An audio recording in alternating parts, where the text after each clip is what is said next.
How's it going, everybody? Today I'm going to be going over my 2015 Forte Koup EX manual with a 2-liter GDI motor. So let's just take a basic walk around. Front DRL running lights, as well as projector beams and halogens for the high beams. Fog lamps. The coupes have a little bit different fascia than the sedan and hatchback version. I personally do like it. The color is actually a pearl white. Hard to tell on this cloudy day. Power folding mirrors. Let's see if I can show you guys. There's a little button on the inside to do it. Yeah. So here's the switch for that. There you go. When you lock the car, it'll do it automatically for you. So that's kind of nice. 16-inch alloy wheels. Not bad for stock. Coupe, as mentioned before, so you get the 2-door variant. I like it. Coming toward the back here, you have a diffuser type looking bottom bumper with a single exit exhaust. The trunk's got a nice little lip on it from the factory.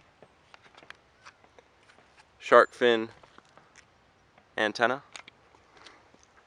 And then just the other side of it here for you. Let me go ahead and pop the trunk so you guys can kind of get a look at how much room's in it.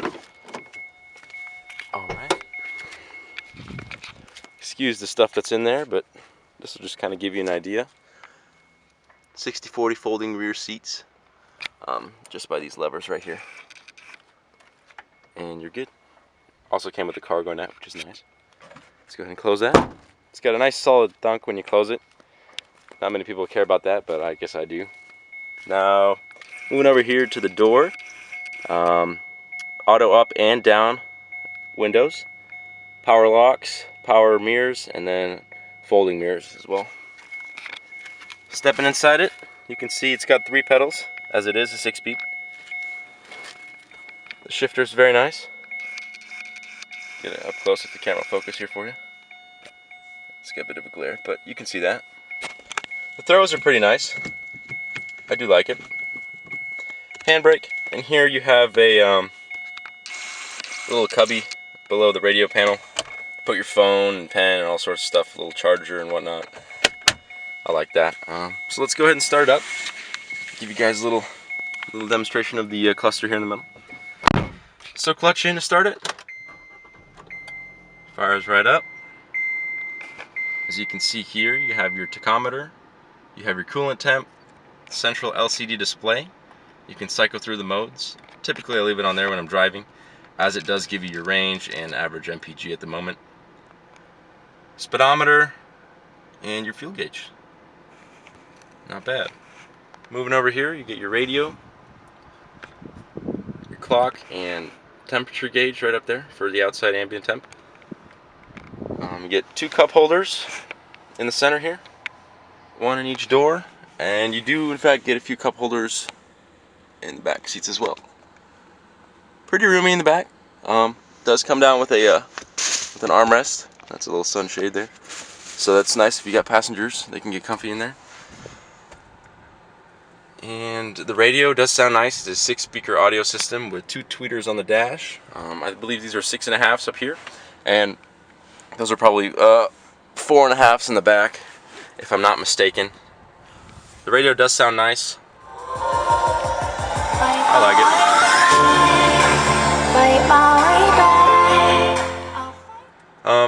That's about it. Now for the radio, it's pretty cool because I do have a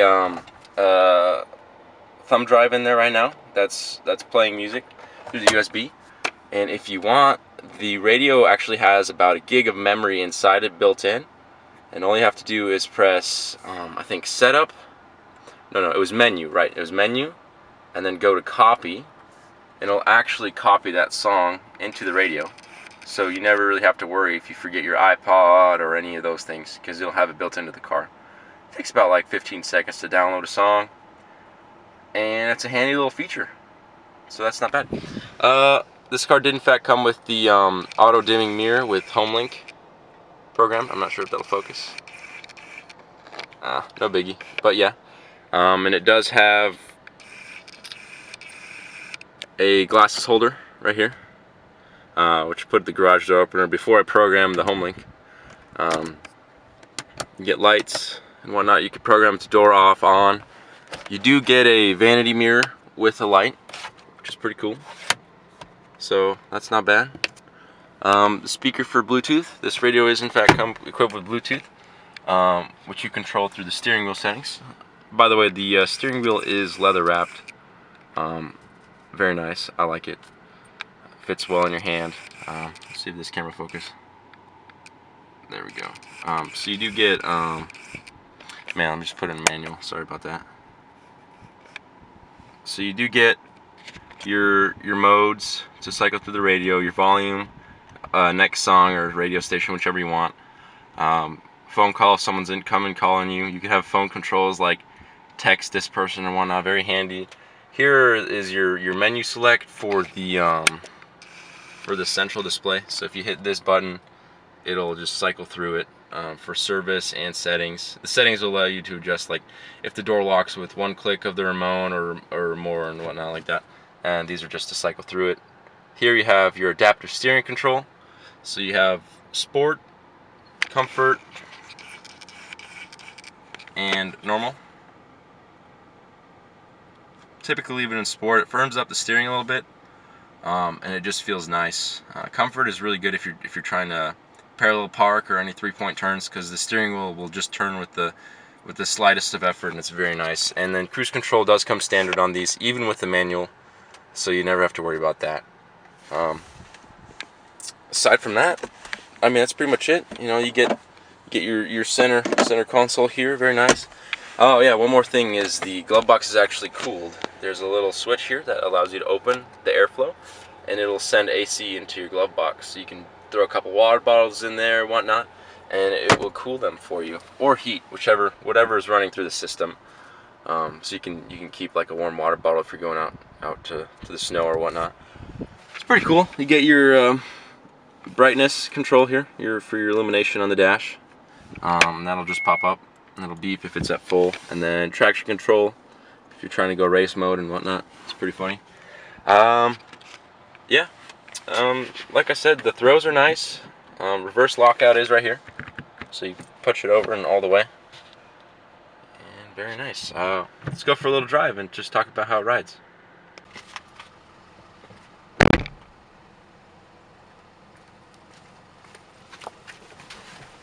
Alrighty. So I figured I'd point the camera at the instruments and whatnot, so you could kind of get a look for it. And let's go ahead and pop it in first and set off. Now bear with me, the tripod is on the seat with the seatbelt. So yeah. So initially driving this thing, it's pretty nice. The gears are very slick. The clutch is pretty light, so you know you're not into like a full-blown race car or anything like that. The 2-liter does have 173 horsepower and I believe 156 pound-feet of torque. I might be wrong on the torque spec, but don't hate me for it. It does get up and go on the freeway when you need it to, and around town you have plenty of power, so you never really have to worry about anything, to say the least. Aside from that,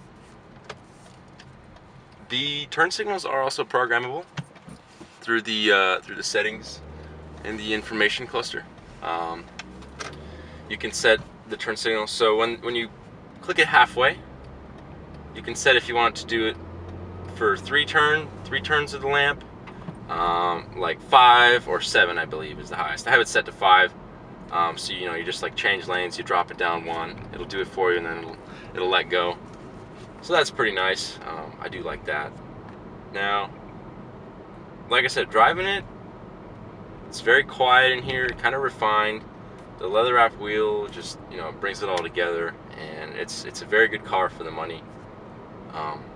You're looking at a fair purchase price around $18K for the EX model, which is very doable, and for what you pay for, you can't beat it in my opinion. The music is nice, when you're driving around and whatnot.